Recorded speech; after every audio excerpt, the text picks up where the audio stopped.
Hello everyone, this is Mr. 13 Things coming at you one more time with now a revision of this grand quest of getting everybody to learn the unit circle at an early age. This one is inspired by someone I have a very long-term relationship with, and she is a student.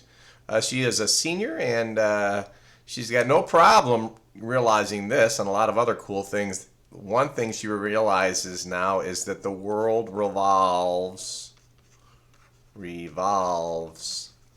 15 degrees about in an hour, right? And there's a little bit of float in that, or that's the same, we want to say, as pi over 12 radians.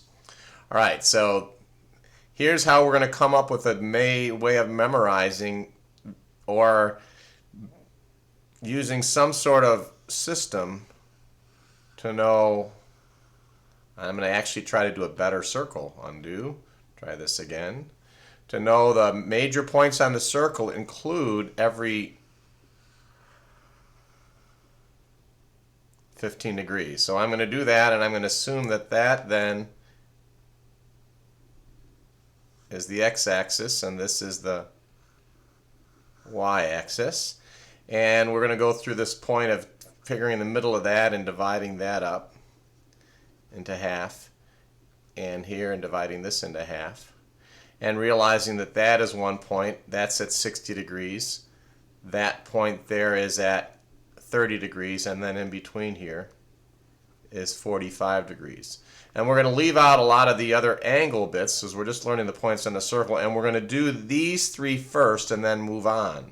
So the process here, I'm going to go ahead and put a leader up there to that one. So those coordinates,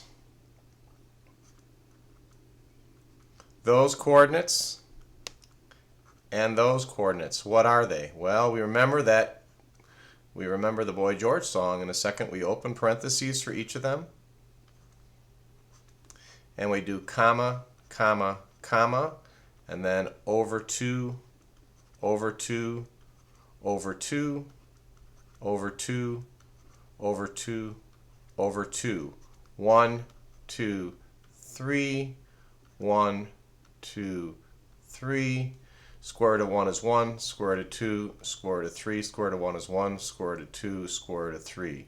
And so we have the values, and we can check that remember when we drew this was a half of 1.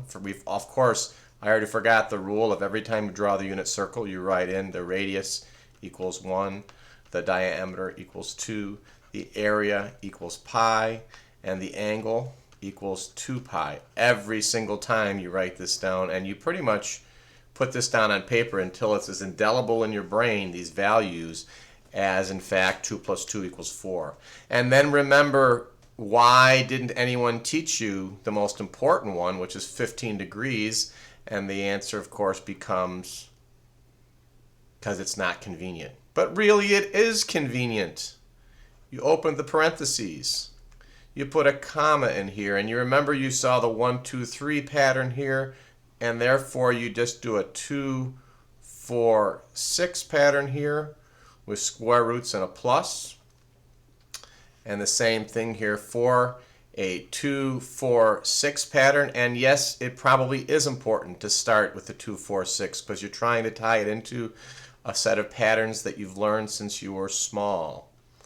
Okay, so now you have every point on the circle. Well, we might as well, and I should have done this to start, fill in that point as 1 in the x and 0 in the y. That becomes key in a minute. And that point there as 0 and 1. Now you have this point, and you can start to realize, oh, when I'm on either side of this line, I flip. So the square root of 3 over 2 and a half is flipped here in terms of being a half and a square root of 3 over 2, which you knew because you drew it anyway. And now what you can do to get this last point, said point being basically 75 degrees, is flip those values. And so now you just have the same thing, 2, 4, 6, square root of 6 minus the square root of 2 over 4, and 2, 4, 6 with a plus. You now have all the major values for every pi over 12 increment. I'm going to put that in here. So every one of these little angles here is an increment of pi over 12, because you remember you talked about a full circle being 2 pi. This is 1 hour's rotation, so 1/24 of pi of 2 pi is pi over 12. So there you have it, the major values in the first quadrant. And of course, this might have been preceded by that fact. I'm going to change colors here. Really what you were interested in was maybe a point like that, right? So you can kind of come up here and you can realize that that point will have the basic same value as that in the first quadrant, with these of course being minus minus, these being minus plus, these being plus minus, and these being plus plus. There it is, in less than 6 minutes. I don't think I've ever done anything in less than 6 minutes. See how you do on that one, and make sure to comment and subscribe. Thanks for listening.